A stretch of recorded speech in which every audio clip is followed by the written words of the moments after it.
నమస్తే రమగారు. నమస్తే జయ. రమగారు, చందమామ కథ ఏదైనా చెప్పండి. మోసం చేసే వాళ్ళ కథలు చెప్తాం, మోసగాళ్ళ కథ.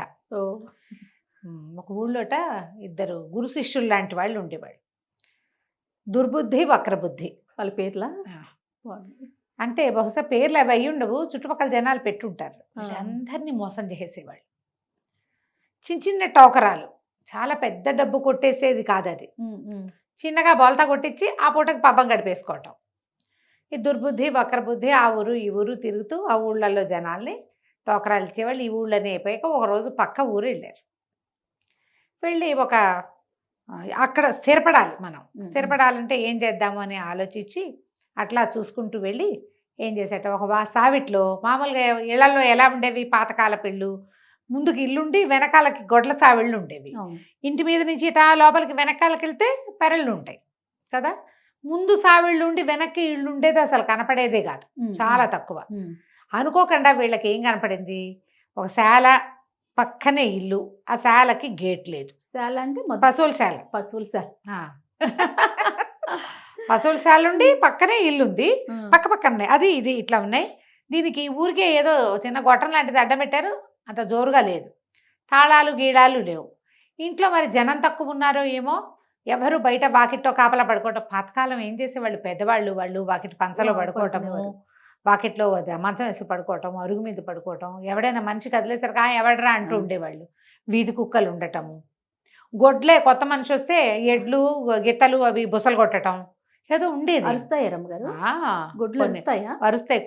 కొన్నిటికి ఇరిటేషన్, మనుషుల్లో ఇరిటబుల్ మనుషులు ఉన్నట్టే గొడ్లల్లో కూడా ఉంటాయి. కొత్త వాళ్ళని చూడగానే గిత్తలు అవి బుస కొడతాయి. గాలి గట్టిగా వదిలిపెట్టడం, చేయటం, రంకేయటం.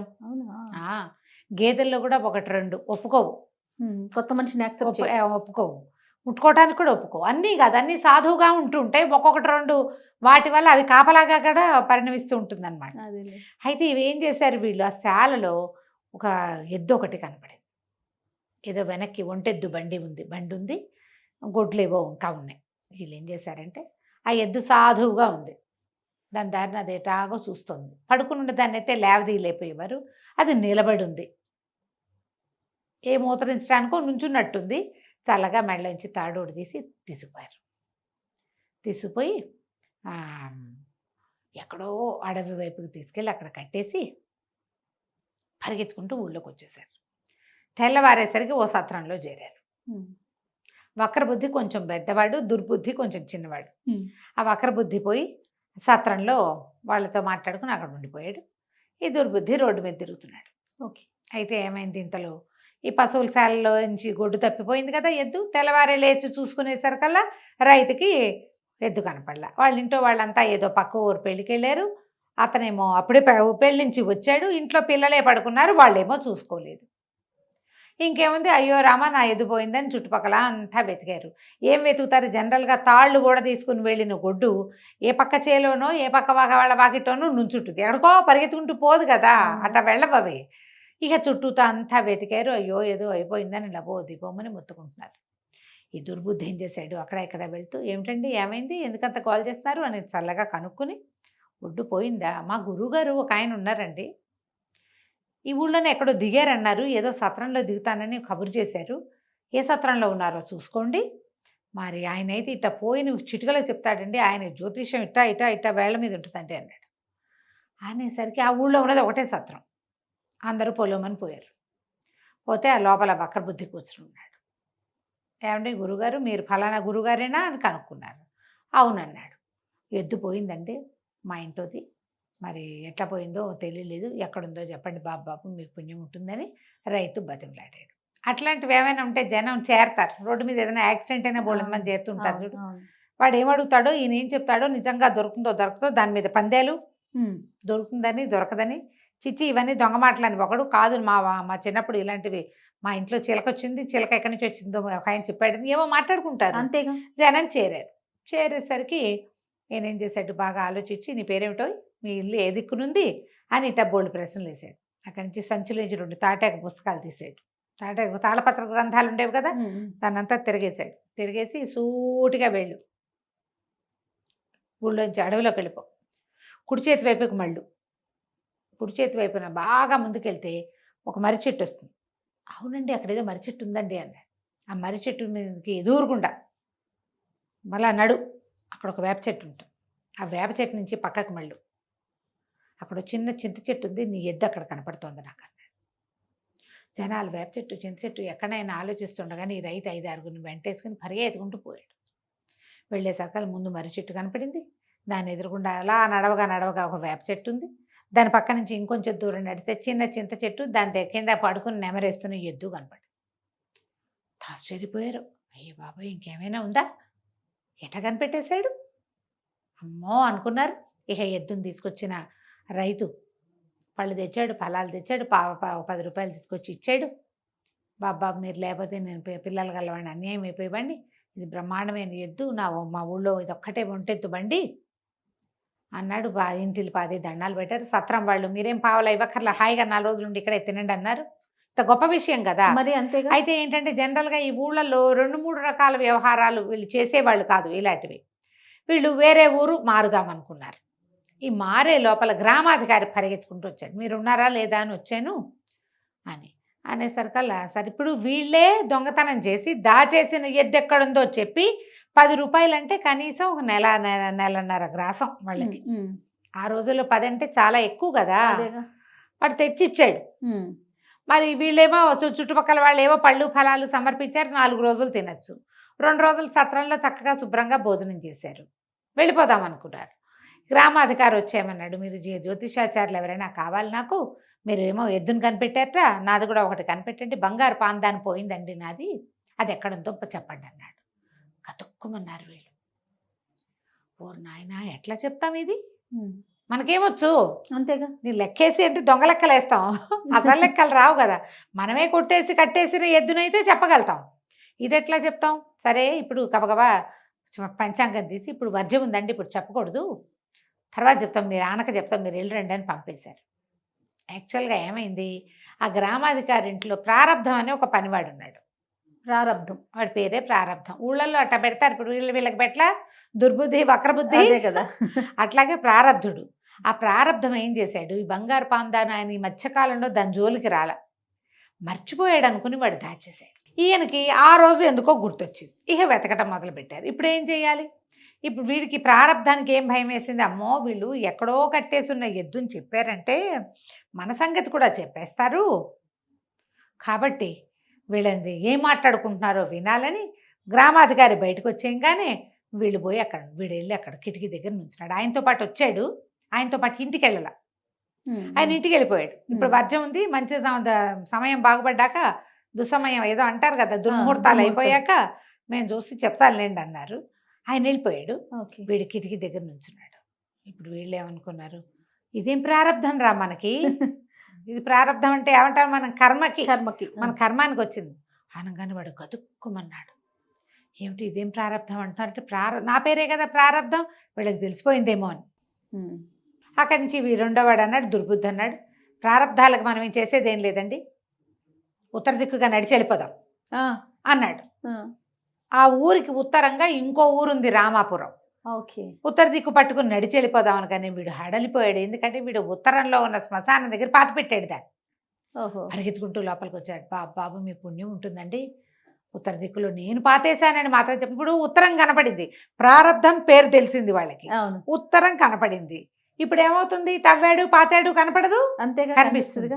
అందుకని వచ్చేసాడు లోపలికి. బాబు మీ కాళ్ళు పట్టుకుంటానండి, 10 రూపాయలు సమర్పించుకుంటాను, నేను కూడా బంగారు పాందాని మీద ఆశతోటి చేశానండి, మీరు మాత్రం ఈ పని నేను చేశానని చెప్పకండి దయచేసి, ఎక్కడుందో చెప్పేస్తా అని చెప్పేసి వెళ్ళిపోయాడు.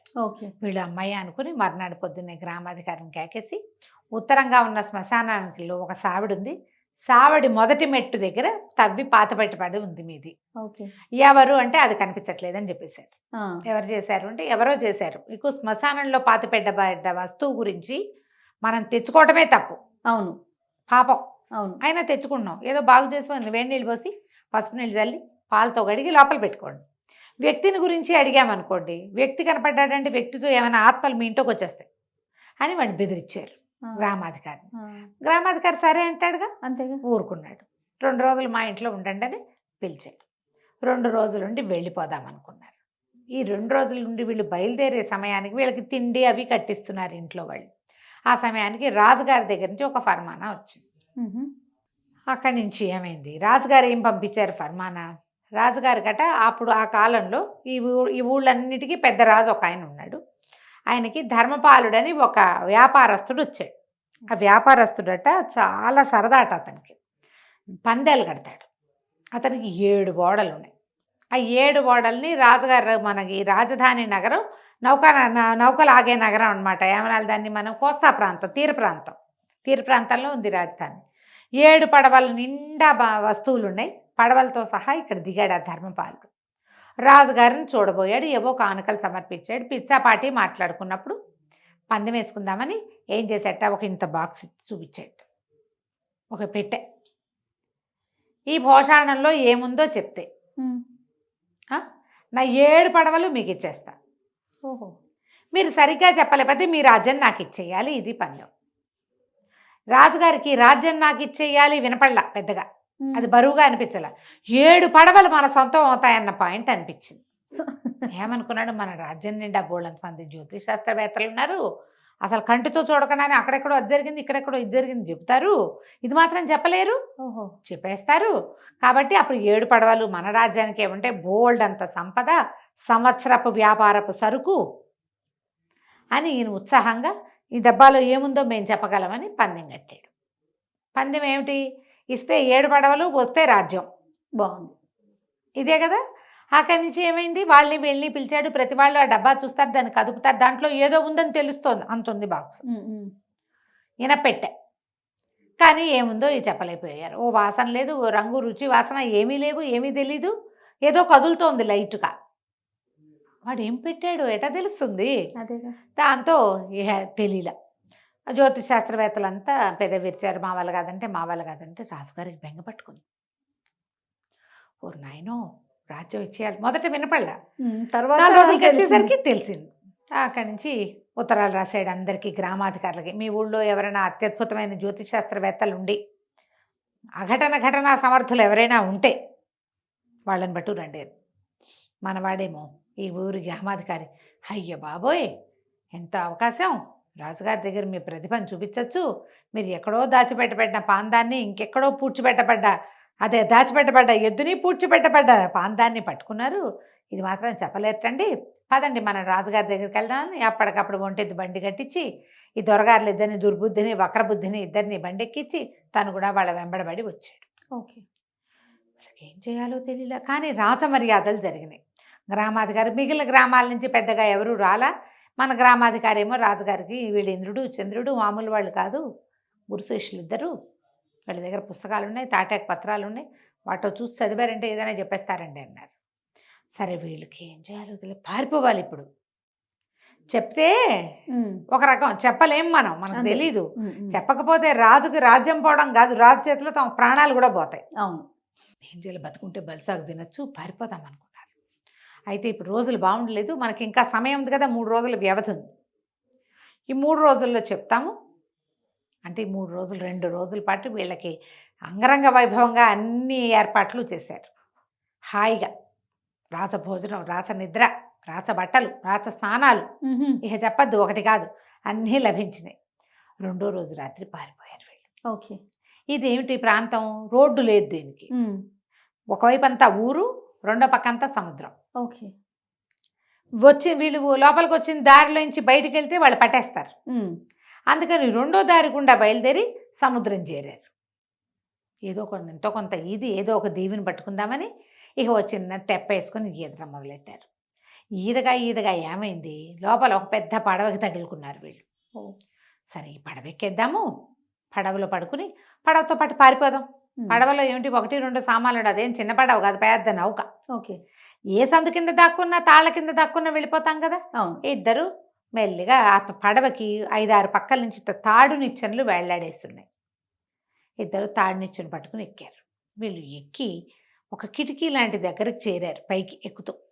ఇద్దరు చేరేసరికల్లా ఆ కిటికీ దగ్గర ఎవరో మనుషులు మాట్లాడుతున్నట్టుంది. ఇద్దరు కిటికీ పుచ్చుకొని వేళ్లాడుతూ దాని మీద కూర్చొని విన్నారు. లోపల ఒక ముసలివాడు, ఒక వృద్ధుడు, ఒక చిన్న పిల్ల మాట్లాడుకుంటారు. అది ఒక 4-5 ఏళ్ల పిల్ల. నువ్వు పిల్లని పడుకోమంటాడు ముసలాయన. ఉమ్. అదేమో నేను పడుకోనంటుంది. నన్ను నిద్ర రావట్లేదు, ఏదైనా నాకు అది చెప్పు, ఆ విషయం చెప్పు, ఈ విషయం చెప్పు అని తాత రాజుగారికి చూపించింది ఈనపెట్టెలో ఏముంది అని అడిగింది. ముసలివాడు అన్నాడు, రేపటి తెలుస్తుంది కదే, రేపే డెడ్ లైను, రేపు ఎటాగో తెలుస్తుంది అంటే అదేదో నువ్వు చెబితే కానీ నేను పడుకోను. ఓ. నువ్వే కదా పెట్టావు, ఏం పెట్టావో చెప్పు, ఏం పెట్టావో చెప్పు అని పదే పదే అడిగింది. వీళ్ళు చెవులు రెక్కించి విన్నారు. ఆ పెద్ద ఇనపెట్టెలో ఒక వెండి పెట్టుంది, ఉహు. తర్వాత ఒక చెక్క పెట్టుంది, తర్వాత ఒక చిన్న పర్సు ఉంది, అందులో ఒక చిన్న అత్తరు సీసా ఉంది, మల్లెత్తరు. ఉహు. అది పెట్టారు. అంతే. వాళ్ళు మూత తీయలేడు రాజు, ఎలాగో దాని సంగతి చెప్పలేడుగా, ఈ రాజ్యం మందైపోతుంది అని ముసలాయన చెప్పాడు. ఓకే. పిల్ల బాగా చప్పట్లు కొట్టింది. ఏం చక్క మనం రాజ్యంలో ఉండిపోదాం, ఈ పడవలో ఉండొద్దు, లోపల ఊళ్ళోకి వెళ్ళిపోదాం అంటే మనం ఇంక ఇక్కడే ఉంటాం అని చెప్పాడు. ఈ మొత్తం విన్నారు వీళ్ళిద్దరు. ఇంకేమిటి దొరికేసిందిగా, అంతేగా. గబగబా మళ్ళా దాటినిచ్చింది దిగేసి తాము తెచ్చుకున్న తెప్పెక్కి ఈదుకుంటూ పోయారు ఉమ్. వెనక్కి. ఉమ్. వెళ్ళి రాజప్రాసాదంలో పడుకున్నారు. పడుకుని మర్నాడు పొద్దున రాజుగారు చెప్పారు, ఇనపెట్టె తెప్పించండి అన్నారు. పెట్టారు. ఈ ఇనపెట్టెలో ఒక వెండి పెట్టె ఉంది అని చెప్పారు. మూత తీశారు, వెండి పెట్టె తీసి బయట దొరికింది. పెట్టారు. తీశారు. వెండి పెట్టెలో ఒక చెక్క పెట్టుంది అన్నారు. అది కూడా తీశారు.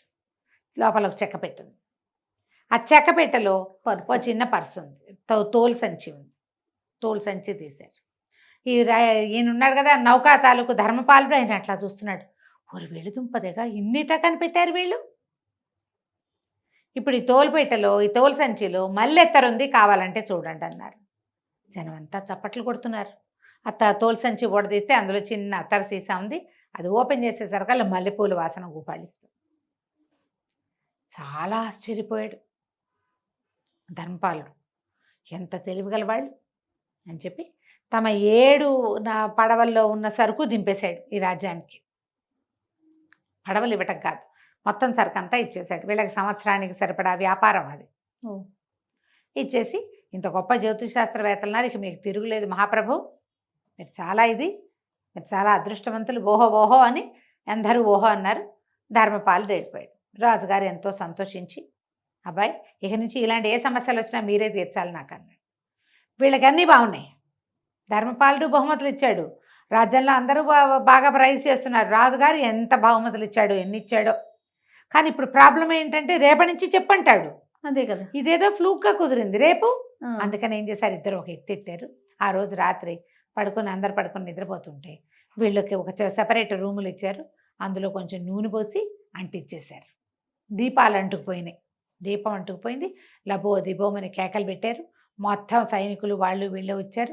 జ్యోతిష్ శాస్త్రవేత్తల గదిలో నిప్పంటుకుందనేసరికల్లా రాజుగారు, మంత్రి గారు, సైన్యాధిపతి, గ్రామాధికారి హుటాహుటన అర్ధరాత్రి పరిగెత్తుకొచ్చారు. వీళ్ళకి ఏమైనా అయిపోయిందేమో, వీళ్ళే కదా రేపొద్దున మన భావి సామ్రాజ్యానికి శకకర్తలు, అందుకని పరిగెత్తుకుంటూ వచ్చారు. వీళ్ళిద్దరికీ ఏం కాలే, ఏవో బట్టలు అవి తగలబడిపోయినాయి.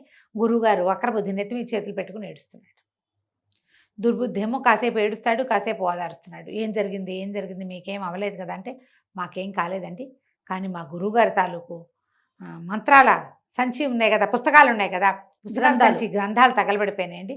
ఎప్పటిదో 500 సంవత్సరాల నాటి తాటాకు, అది ఇట్ట నిపురవ తగిలేసరికి అట్టా భగ్గుమనిపోయింది. ఇప్పుడు ఇవి తగలబడిపోయినాయి.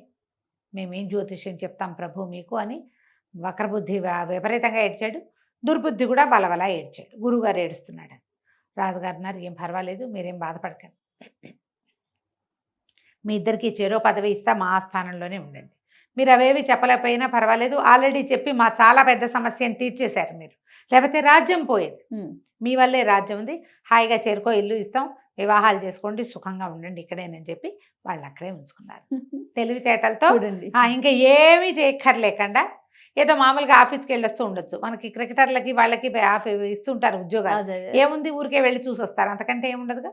వీళ్ళకి కూడా అంతే, చక్కగా ప్లేయర్స్కి ఇచ్చినట్టుగానే వీళ్ళకి కూడా మంచి పదవులు ఇచ్చి వాళ్ళతో పాటే ఉంచుకున్నారు. ఇంకా మోసాలకి వాళ్ళు పాల్పడల, మంచి జీవితాలు వచ్చేసినాయి కదా కంచికి మనం ఇంటికి. బాగుందండి. నమస్తే. నమస్తే జయ.